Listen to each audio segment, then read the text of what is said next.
if you've noticed or if you've seen it in the last 24 hours, I believe there's been a picture of the Oyo State Governor, Seyi Makinde, presenting a breakdown of the events, of course, from the explosion in Ibadan to President Bola Tinubu. If you remember, we also saw something similar where the governor of Lagos State took pictures and a summary, basically, in some papers, to President Muhammadu Buhari back then to let him know, of the events after the NSAS protest in Lagos.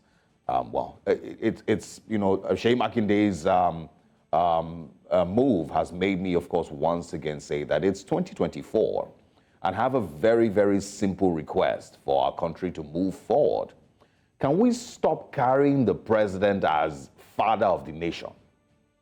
Can we put that aside? Can Nigerians and their politicians understand that someone who fought hard to lead is there for a job? And of course, we will have expectations placed on him. And of course, it's not going to be father of the nation type of expectations.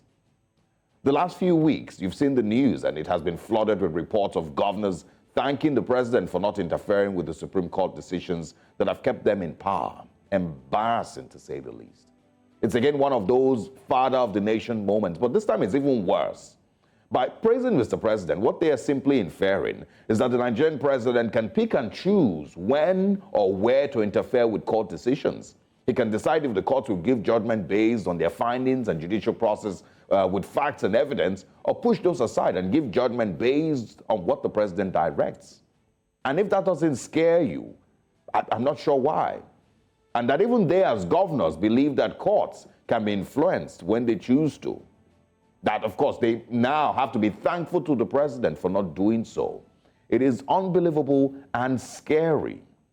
In a democratic society, the separation of powers is fundamental. When governors publicly now, of course, have to start commending the president for not meddling in the Supreme Court's affairs, it reinforces the narrative that suggests the executive has the power to influence or manipulate the judiciary. This, in turn, of course, erodes the very foundation of what we call the democratic system of governance here in Nigeria.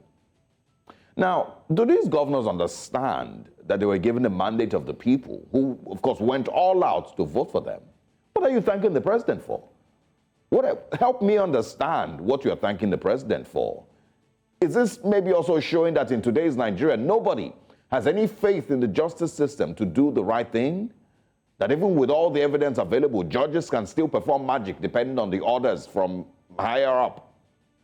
Is the Abia State Governor, Alex Oti, saying that he initially didn't have any faith in the justice system and he was simply hoping the president won't interfere and have him kicked out of office, even after the people of Abia State had voted for him? If there's anyone in Abia watching us, can you help us ask him if that's what he meant? In a nation where the rule of law should be sacrosanct, we must be wary of a culture where expression of thanks are directed towards leaders for not overstepping their constitutional bounds. Instead, our focus should be on fostering a system where such interference is inconceivable, where the judiciary stands as an independent pillar, untouched by political influence, regardless of who it is, the president, the vice president, chief of staff, whoever it is.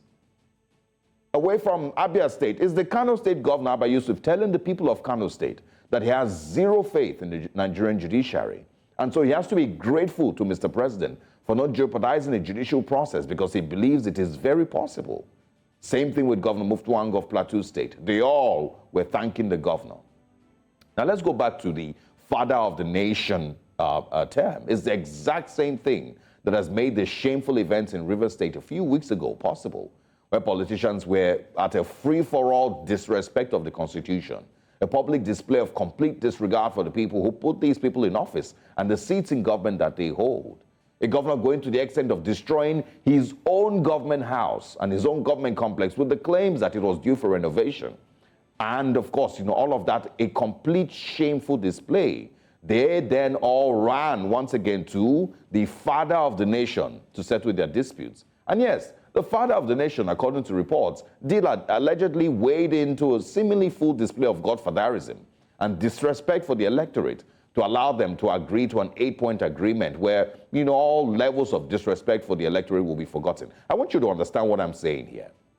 So After the mess that happened in River State, after the complete disregard and disrespect for the electorate and for the Constitution, these people then went to the father of the nation to settle their political grievances.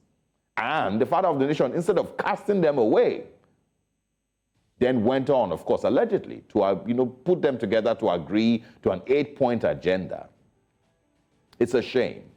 The Nigerian political class must, as a matter of urgency, understand that we're in 2024, and we elected these people to lead the nation forward on different levels, from the federal, state, to local government, and, of course, the National Assembly, and to do so with full respect for the different arms of government. The respect for the judiciary isn't dependent on anybody's mood. You don't respect the Constitution and the judiciary just when you feel like it. The nation is at a really trying time, and Nigerians don't want any excuses for anything that looks like business as usual. And that's all this morning on Which Way Nigeria. Thanks for staying with us. We, of course, continue with Breakfast Central right after this.